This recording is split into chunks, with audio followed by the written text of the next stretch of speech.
وزیر اعظم صاحب نے قوم سے خطاب کیا، اور میرے خیال میں یہ خطاب اس لیے بھی اہم ہے کیونکہ اس وقت جو ہے انتخابات بالکل جو ہے وہ سر کے اوپر ہیں، اور آئی ایم ایف کے جو پیسے ہیں وہ ٹرانسفر ہو چکے ہیں، مل گئی ہمیں پہلی قسط۔ تو انہی دونوں چیزوں کے حوالے سے بخاری صاحب جی، پہلی بات تو یہ ہے کہ ٹوڈے جو تقریر جنہوں نے بھی سنی ہے وہ دیکھیں گے کہ میری آبزرویشن ہے یہ کہ he was speaking from a position of strength, یعنی آج ان کے اندر وہ کانفیڈنس موجود تھا with a sense of achievement I guess۔ obviously میرے خیال سے اگر یہ کہا جائے تو یہ بے جانا ہوگا کہ بہت کوشش کی انہوں نے خود بھی اس حوالے سے، اور جنہوں نے اور کوشش کی ان کی خدمات کو اور ان کے کنٹریبیوشن کو سراہا ہے انہوں نے۔ آج اپنی تقریر میں آپ نے نوٹ کیا ہوگا انہوں نے خاص طور سے وزیر خارجہ بلاول بھٹو زرداری کی بڑی تعریف کی، انہوں نے اسحاق ڈار صاحب کی تعریف کی، ایک تھوڑی سی وہ زیادتی کر گئے، اگر تھوڑا سی تعریف مفتہ اسماعیل کی بھی کر دیتے جنہوں نے بہت کڑے وقت کے اندر بیٹھ کے ملک کی معیشت کے حوالے سے اہم فیصلے کیے۔ اب راستے جدا ہو گئے تو وہ اور بات ہے، لیکن کوئی دو رائے اس کے بارے میں نہیں ہے کہ اسحاق ڈار صاحب جن کو لایا ہی اس مقصد کے لیے گیا تھا انہوں نے وہ مقصد پورا کر کے دکھا دیا ہے۔ ان کی دن رات کی محنت جو ہے اس کو بھی کنٹریبیوٹ کیا، اس کو بھی یعنی کمپلیمنٹ کیا ہے پرائم منسٹر صاحب نے۔ لیکن پرائم منسٹر صاحب نے آج دو تین چار باتیں جو اور کی ہیں میرے خیال سے وہ غور طلب ہے۔ وہ یہ کہہ رہے ہیں کہ اس کو میں بہت بڑی کوئی اچیومنٹ نہیں سمجھتا ہوں کہ ہمیں قرضہ مل گیا ہے۔ وہ کہتے ہیں کہ اب جو ہے وہ ہمیں قرضے کے بغیر جینے کا رنگ سیکھنا ہوگا۔ یہ میرے خیال سے ایک بڑی غیرت مندانہ، ایک بڑی قومی سوچ کا مظہر ہے ان کی یہ بات۔ وہ یہ کہہ رہے ہیں کہ جو قومیں صرف قرضوں کی محتاج ہو کے رہ جاتی ہیں وہ کبھی ترقی نہیں کر سکتی، اس لیے کہ یہ جو قرضے ہوتے ہیں اس میں سٹرنگز ضرور ہوتی ہیں، اور وہ سٹرنگز اس آئی ایم ایف کے قرضے میں بھی موجود ہیں، اس لیے کہ ہمیں بہت سارے ایسے فیصلے کرنے پڑ رہے ہیں جو شاید ہم عام حالات میں نہیں کرتے۔ جس طریقے سے ٹیکسیشن کے لیے مجبور کیا جا رہا ہے، جس طریقے سے ہمیں بجلی کی قیمت بڑھانے کا کہا جا رہا ہے، تو اس حد تک ان کی بات بالکل ٹھیک ہے۔ میرے خیال سے قوم کو یہ بات صرف سننی نہیں بلکہ اس کو سمجھنا چاہیے اور اس کے مطابق اپنے آپ کو تیار کرنا چاہیے۔ یہ کوئی زندگی نہیں ہے کہ ہم قرضے لیتے رہیں اور قرضے اتارتے رہیں، قرضے لیتے رہیں اور قرضے اتارتے رہیں، اس کے اندر ہماری ساری زندگی جو چلی جائے۔ اچھا بخاری صاحب، یہ جو بار بار وزیر اعظم نے بات کی نا کہ ہم مقروض رہنا چھوڑ دیں، محتاجی کی زنجیریں توڑ دیں، اب قرض کی زندگی نامنظور ہے، مجھے ایسا محسوس ہو رہا ہے کہ وہ اپنی جو ہے وہ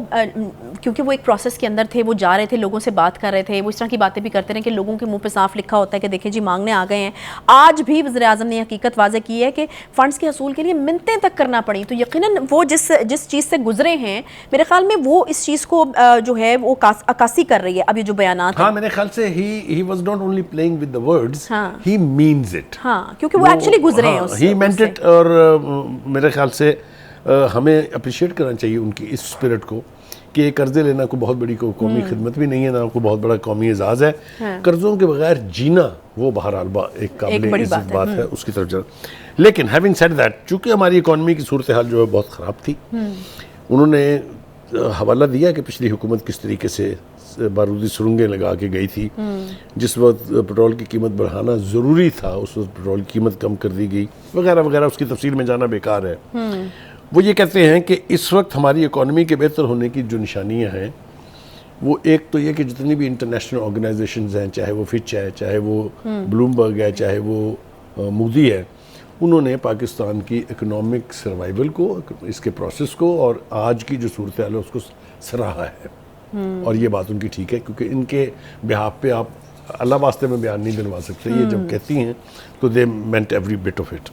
دوسری بات یہ کہ وہ کہتے ہیں کہ ان سب چیزوں کا ریفلیکشن جو ہے وہ دو جگہ ہوتی ہیں، ایک یہ کہ آپ کی اسٹاک ایکسچینج کیسے کر رہی ہے پرفارم، اور دوسرا ڈالر کی قیمت کہاں ہے۔ ڈالر کی قیمت بھی نیچے آئی ہے، کوئی دو شبہ اس میں نہیں ہے، آج بھی 2 روپے کچھ پیسے کم ہوئی ہے، اور اسٹاک ایکسچینج جو ہے وہ پچھلے بہت سارے مہینوں بلکہ مور دین اراؤنڈ 2 ایئرز میں سب سے ہائیسٹ پوزیشن پر ہے، 45,700 something is a figure which is very very impressive. اچھا، یہ بخاری صاحب مجموعی طور پر اسٹیٹ بینک کے اکاؤنٹ میں ایک ہفتے میں $4.2 بلین کا اضافہ، کیا مطلب ہے اس کا؟ میں بالکل اسی طرف آ رہا کیا تھا۔ سگنیفیکنس ہے؟ دیکھیے، جو ملک ہوتے ہیں ان کی اکانومی جو ہے اس کو گیج کرنے کا ایک طریقہ یہ ہوتا ہے کہ ان کے فورن ریزروز کا سٹیٹس کیا ہے۔ ہمارے فورن ریزروز کی حالت بہت پتلی تھی، ایک وقت ایسا تھا کہ ہمارے پاس 2.something بلین رہ گئے تھے صرف، تب بھی ہماری مدد کو چین آیا تھا، سعودی عرب آیا تھا، یو اے ای آیا تھا، اور آج بھی ہماری جو معیشت کی ڈوبتی ہوئی کشتی ہے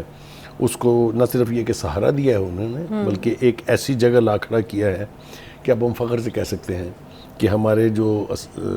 فورن ریزروز ہیں وہ 8.2 سم تھنگ ہونے جا رہے ہیں،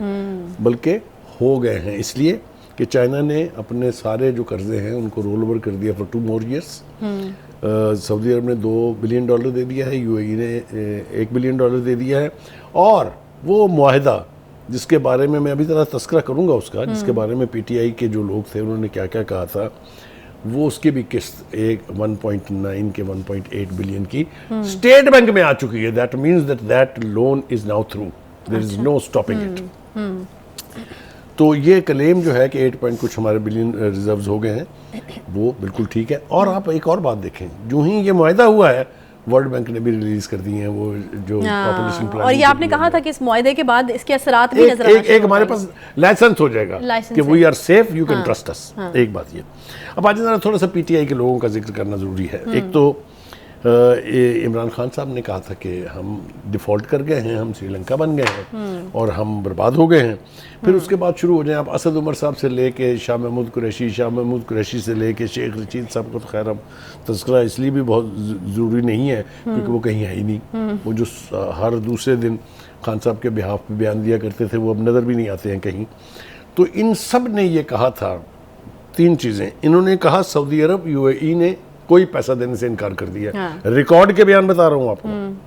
دوسرا انہوں نے یہ کہا تھا کہ جی آئی ایم ایف سے لون، آئی ایم ایف ان سے بات کرنے کے لیے بھی تیار نہیں ہے، اور یہ کہ یہ معاہدہ نہیں ہوگا۔ نہیں تو وہ خواہش ہے کہ ان کی حد تک ٹھیک نہیں تھے، آئی ایم ایف ان سے بات کرنے کے لیے تیار نہیں تھا، لون ان کو یہ ممالک دینے کے لیے، مگر انہوں نے اپنا وہ ہار جو ہے وہ اس حکومت کے گلے ڈالنے کی کوشش کی۔ اور ایک اور بات جو ہے وہ بہت ضروری ہے، وہ پرائم منسٹر صاحب نے اپنی آج کی جو تقریر تھی ان سے قوم سے خطاب تھا بیسیکلی، وہ انہوں نے اکانومی کے اعتبار سے یہ کہا ہے کہ ہم اب آنے والے دنوں میں، ہم چونکہ حکومت ہینڈ اوور کرنے والے ہیں جس کے اوپر ہم بعد میں بات کریں گے، لیکن آج ہم پاکستان کو جہاں چھوڑ کے جا رہے ہیں وہ وہاں نہ ڈیفالٹ کا خطرہ ہے، نہ وہاں اکانومی ڈوبنے جا رہی ہے، بلکہ اگر آنے والی نگران حکومت بھی اپنے دور اقتدار میں، یعنی جو ان کا ٹینیور ہوگا 90 ڈیز ہو یا 60 ڈیز ہو، اس میں صحیح سمت میں اس کو آگے بڑھاتی رہی تو اکنامکلی صورتحال ہماری بہت بہتر ہونے جا رہی ہے۔ صحیح۔ اچھا بخاری صاحب، یہاں پر ایک سوال یہ ہے کہ کیا سمجھتے ہیں آپ کہ they have made their mark, کیونکہ اب یہ حکومت چھوڑ کے جانے والے، اگست میں کہہ دیا، اگلا مہینہ ہے، زیادہ دور نہیں ہے، ہاں میرے خیال سے آپ کو لگتا ہے they have made their mark? 15 مہینے میں 4 سال کی بربادیوں کا ملبہ صاف کیا، یہ دعویٰ ہے وزیر اعظم صاحب کا، آپ کو لگتا ہے اس پوزیشن میں آ گئے ہیں کہ اب عوام سے ووٹ مانگ سکے کم از کم؟ میں عرض کروں آپ سے، جو بات آپ نے کہی کہ انہوں نے کہا کہ ہم نے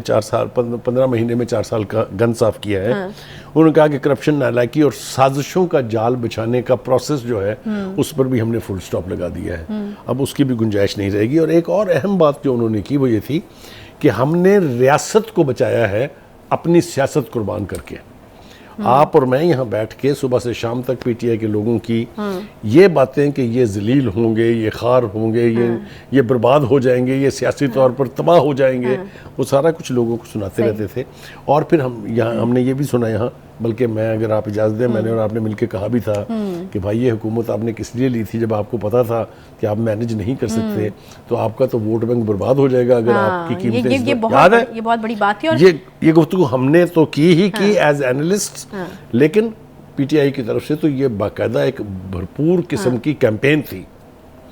تو اس حد تک میرے خیال سے شہباز شریف صاحب نے